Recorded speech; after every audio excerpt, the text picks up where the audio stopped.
Welcome to the Voice Room Podcast, Singapore's one and only podcast dedicated to the power of voice, speech, and presence. Whether you're listening in Singapore or from other parts of the world, we're so glad you're here. And now, here's your host, the voice and communication expert, Carina Tien. Hello there. Welcome back to the Voice Room Podcast, where we dive into all things voice, speech, communication, and presentation.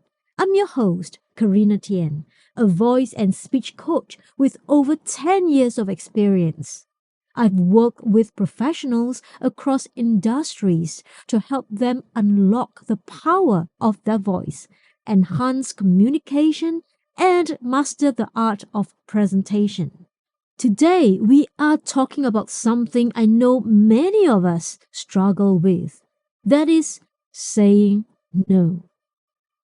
If you have ever felt trapped in a situation where you just couldn't say the word no, whether it's at work, with family, or even with friends, this episode is for you. We are going to explore why it is so difficult to say no, the impact of not doing it, and how to finally break that habit.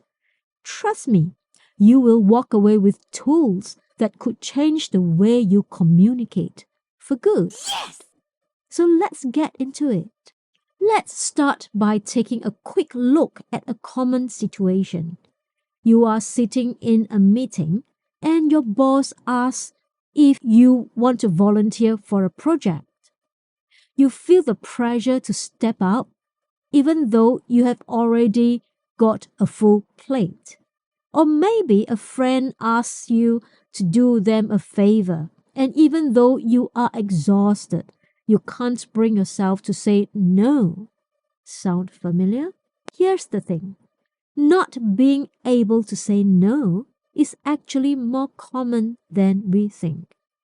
A study from the University of California found that nearly 60% of people struggle with saying no, especially in professional or social situations where they fear rejection or upsetting others. But here is the kicker. Constantly saying yes to others can lead to burnout, resentment, and even damage your self-esteem. When you can't say no, you are compromising your own needs for the sake of others.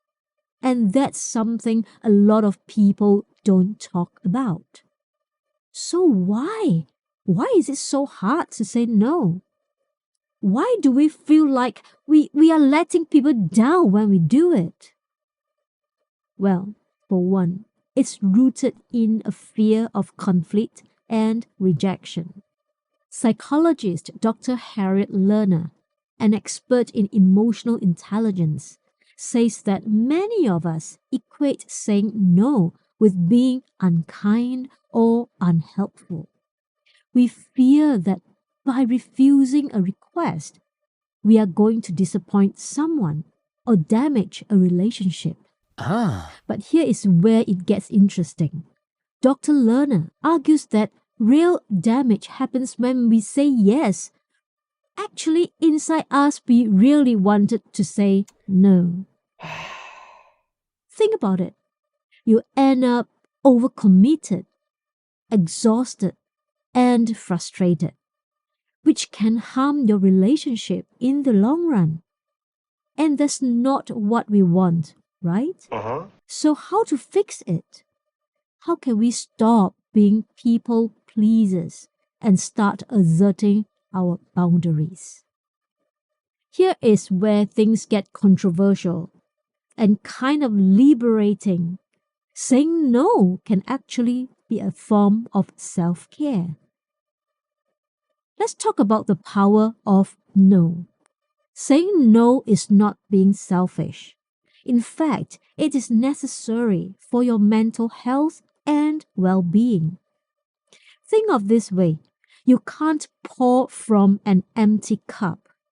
If you're constantly saying yes to others and neglecting your own needs, you will eventually run out of energy. And then what happens?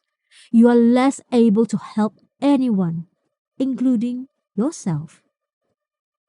Let's break this down into simple steps that will help you start saying no without guilt. Okay. Step number 1. You have to recognize your own needs. Before you can say no, you have to get clear on your own priorities. What do you value most? Is it your time with family, your work goals, your personal time? Knowing where your boundaries lie makes it easier to say no when something doesn't align with them. For example, let's say a friend asks you to help them move this weekend, but you have already committed to spending time with your kids. It is easier to say no if you know that the time with your family is more important to you than helping a friend. Step number 2, practice saying no.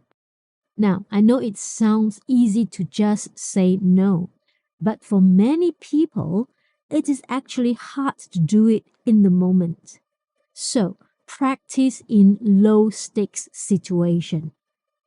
Try saying no when someone asks you to pick up a coffee or to take on an extra task at work. The more you practice, the easier it becomes. Step number 3, use clear language. When you say no, make sure you do it with confidence. Use clear and direct language. You don't need to apologize or making excuses. You simply say, I can't commit to that right now, or I'm not able to do that. The less you over-explain, the stronger your no sounds. One of my clients, let's call her Sarah, started using this technique. She used to always say yes, yes, yes at work, even when her plate was already full. But after practicing her no in less stressful situations, she started saying, well, I'm already booked with other priorities. And she felt so much empowered. So what happens when you start saying no more often? It is not just about protecting your time. It is about empowering yourself. Saying no allows you to focus on what really matters to you and gives you the space to take care of your mental and emotional health. It's a win-win. And guess what? People will respect you more when you have clear boundaries. They might not always like it, but they will recognize your ability to make decisions for yourself. And over time, you are actually creating stronger, more authentic relationships based on mutual respect. So remember, saying no is not the enemy of kindness. It is actually a sign of strength. It shows you know your worth and are willing to protect your time and energy. So, to recap, number 1, recognize your needs. Number 2, practice saying no in small ways. And number 3, use clear and direct language. Now, I challenge you to think about one thing today that you can say no to. Start small and build from there.